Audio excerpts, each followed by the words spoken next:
बिहार के राजनीति में अभी एक नई परिस्थिति पैदा हो गई है।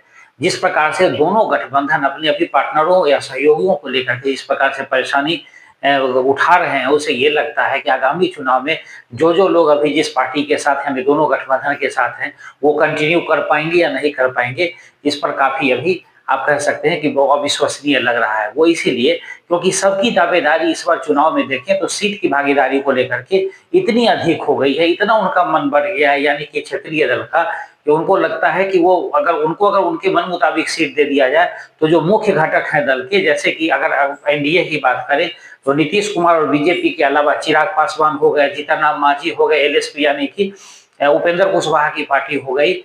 उसके बाद और भी इसमें जो सहयोगी जैसे वीआईपी आना चाहती है, अगर इन लोगों की बात करें, अभी अगर वीआईपी उधर ही महागठबंधन की ओर माने तो यही तीन को अगर मान करके चलते हैं, चिराग पासवान, रामविलास एनजेपी हो गया, हम हो गया यानी कि जीतनराम मांझी हो गए, एलएसपी यानी कि आरएलएसपी यानी कि उपेंद्र कुशवाहा।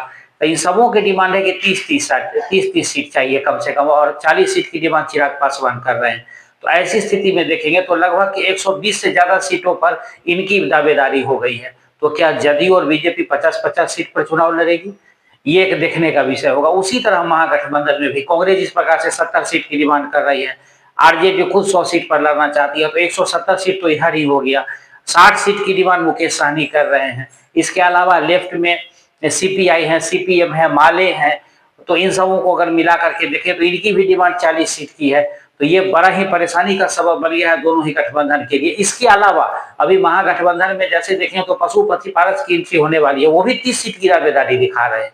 तो इस बार समन्वय बिठाना बड़ा ही मुश्किल हो गया। इससे साफ जाहिर होता है कि जिस प्रकार से इन दलों के कारण इनकी जो मानसिकता बढ़ गई है, जिस प्रकार से इनको प्राथमिकता दी गई चुनाव में, इनको काफी इनको लगा कि अगर हमारे भरोसे ये जीते हैं, ये जातीय समीकरण इसके लिए जिम्मेदारी, इसको कह सकते हैं कि जातीय समीकरण का जिम्मेदारी या वोट प्रतिशत की जो बात होती है, जैसे कि दलित हो गए, महादलित हो गए, तो महादलित में अगर बात करेंगे तो चिराग पासवान आ जाते हैं, जीतनराम मांझी आ जाते हैं। तो इन लोगों को लगता है कि हमारे 20% महादलित का वोट है, वो अगर हम रहेंगे तो हमारी भागीदारी जितनी रहेगी उतना पार्टी को वोट मिलेगा और हम भी उतने मजबूत होंगे। ये समस्या बनी हुई है। दूसरी ओर मुकेश सहनी को लगता है कि 12% मल्लाह का वोट हमारे साथ है, तो हम 60 सीट हमें क्यों नहीं मिलना चाहिए, 150 सीट पर हमारी मौजूदगी रहती है, तो हमें 60 सीट कम से कम मिलना चाहिए। कांग्रेस 70 सीट की डिमांड कर रही है, यानी मुख्य घटक दल है उनके लिए परेशानी का सबब बन गया है। अब देखिए अभी भी छोटी छोटी पार्टियां जो है वो बन ही रही है बिहार में। अभी कुछ दिन पहले पुराने जो आईपीएस ऑफिसर से शिवदीप लांडे, उन्होंने हिंद सेना बना लिया।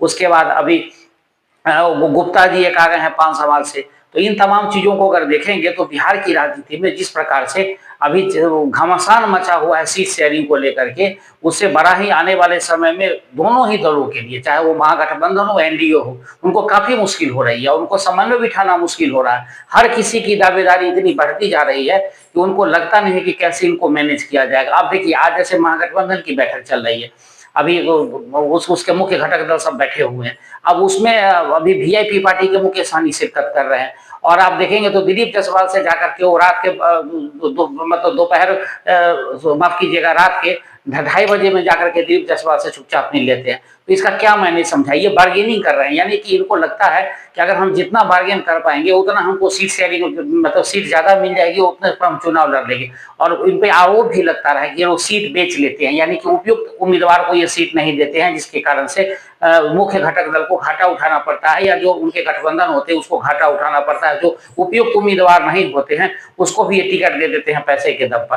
तो ऐसी स्थिति में अब दोनों मुख्य जो गठबंधन है उनको ये देखना होगा कि किसको कितना सीट दिया जाना चाहिए, कितना वो डिजर्व करते हैं, किस पर उनकी उतनी भागीदारी या उनके वोटर्स जो है उस पर जिनकी संख्या ज्यादा हो उसके हिसाब से ही किया जाएगा। क्योंकि अभी ये जितने छोटे पार्टियां हैं वो सिरदर्द बने हुए हैं दोनों मुख्य घटक के लिए।